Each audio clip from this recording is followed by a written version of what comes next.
Hiyo nadhani tumefikia mwisho wa mafunzo yetu ya leo. Kikubwa ni kwamba watetezi wa haki za binadamu, kama nilivyosisitiza, mna majukumu makubwa sana ya kutetea haki za binadamu hapa Tanzania.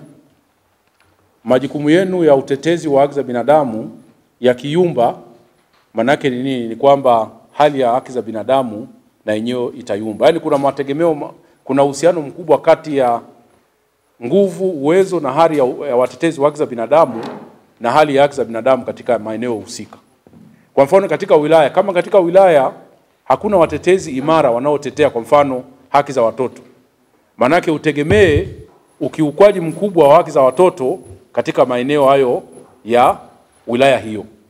Kwa hiyo watoto wataendelea kukiukwa haki zao kwa sababu wanaofanya ukiukwaji wa haki za binadamu hakuna mtu wa kuwaibua na hakuna mtu wa kuwasaidia watoto. Kwa hiyo mtoto atafanyiwa ubakaji, hilo ni kosa la kwanza, lakini usaidizi wa baada ya kufanyiwa ubakaji, yani maana kwa mfano kupelekwa nyumba salama, kupata haki yake, hakutaweza kuwepo.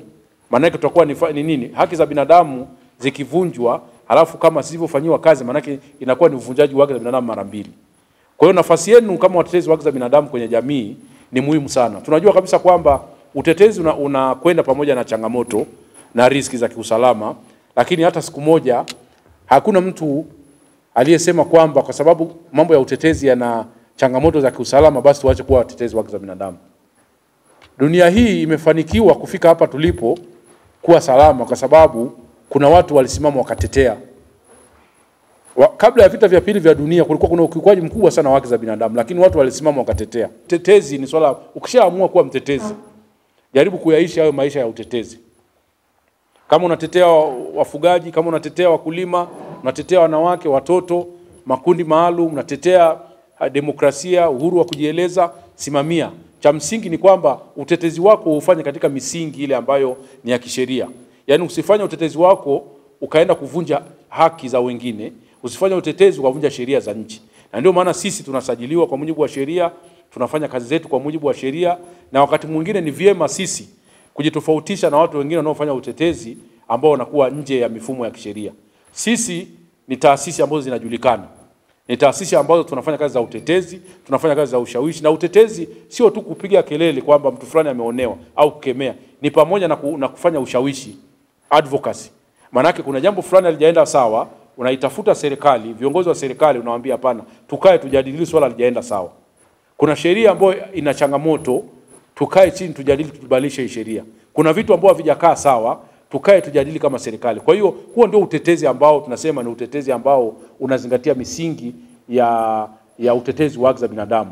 Kwamba kuna mtoto amebakwa, lazima utasimama utakemea. Kuna mtu amefungwa amekamatwa kimakosa, utasimama utakemea.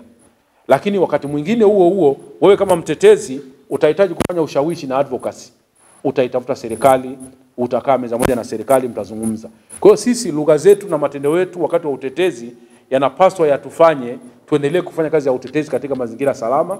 Yanapaswa yatufanye watu tunao wataka kuwabadilisha tabia ili wawe wazuri, waone kwamba ni watu ambao tunaweza tukakaa nao meza moja. Hilo jambo la msingi. Kwa hiyo utetezi sio vita. Na utetezi sio kosa la jinai. Kwa hiyo tusiogope kufanya utetezi. Cha msingi unatumia mbinu zipi? Unatumia taratibu zipi? Kwa sababu wapo baadhi ya watetezi wanajikuta wakati mwingine mbinu na taratibu na lugha wanazozitumia zinaweza zikawapelekea wao kuingia kwenye changamoto nyingi zaidi. Kwa hiyo watetezi ambao ni wanachama wa mtandao wa utetezi wa haki za binadamu, endelea kutetea haki za binadamu kwa misingi ya utetezi wa haki za binadamu. Na mimi naamini hakuna mtu atakaye kusumbua kama unafanya kazi kwa misingi ya utetezi ambayo ni misingi ambayo ipo. Sisi ni watu ambao ni taasisi za kitaifa, ni taasisi zimesajiliwa na sheria za nchi, tunatambuliwa hapa Tanzania, tupo tunafanya kazi ambayo kimsingi ilikuwa ni kazi ya serikali. Kutetea haki za binadamu ni kazi ya serikali kwa mujibu wa katiba. Lakini sisi tumekuwa ni wasaidizi wa kufanya hiyo kazi. Usalama wa mtoto ni kazi ya serikali. Usalama wangu mimi ni kazi ya serikali. Usalama na haki za kila mtu kupata maji, afya, msaada wa kisheria ni majukumu ya serikali. Lakini sisi tumekuwa tukisaidia. Sasa msiogope kufanya majukumu ya kwenu kwa sababu mnaisaidia serikali kufanya majukumu yenu. Kwa hiyo nataka nisisitize tu kwamba nyinyi kama watetezi wa haki za binadamu muendelee kufanya kazi yenu salama kwa uhuru kabisa, na pale mtakapokuwa mnapata changamoto tuendelee kuwasiliana, lakini mtumie sasa mbinu za kisasa za utetezi, mitandao, masuala ya kidijitali, akili mnembo, artificial intelligence, tutumie lakini kwa umakini, kwamba utetezi wa sasa hivi unatakiwa pia uendane na dunia sasa hivi ilivyo. Tusifanye kazi za utetezi kama tuko miaka 30-50 iliyopita. Sasa hivi mambo yetu mengi yamerahisishwa kwa mujibu wa kidijitali. Tufanye kazi za utetezi, tutoe taarifa zetu, tuwasiliane na taasisi za ndani na za nje za haki za binadamu, kwa sababu huo ndio msingi wa kuwa mtetezi bora na imara. Usijione kwamba wewe ni mnyonge kwa sababu uko kijijini kule unafanya utetezi. Tunajua kabisa kwamba kuna changamoto za rasilimali, hakuna fedha za utetezi, lakini utetezi wakati mwingine sio lazima uwe na hela. Nia yako na commitment yako ya kufanya utetezi ndio itakufanya upate watu wengine wa kuweza kushika mkono. Kwa hiyo popote pale ulipo, nyinyi ambao mnafanya kazi mashinani huko, muendelee kufanya kazi za jamii, lakini katika mazingira ambayo ni ya ubunifu zaidi. Mshirikiane na taasisi za serikali, kwa mfano kama wale mnaotetea masuala ya watoto, masuala ya wanawake, wanaotoa msaada wa kisheria kwenye kila wilaya. Kunapaswa kuwe kuna kwa mfano watu wanaosimamia masuala wale ustawi wa jamii, kuna madawati ya jinsia, kuna polisi kata. Wale ni watu ambao lazima mfanye nao kazi kwa karibu, kuhakikisha kwamba kazi zenu za utetezi zinakuwa na ufanisi zaidi. Na siku zote anayeathirika na masuala ya ukiukwaji wa haki za binadamu ni lazima apate utetezi.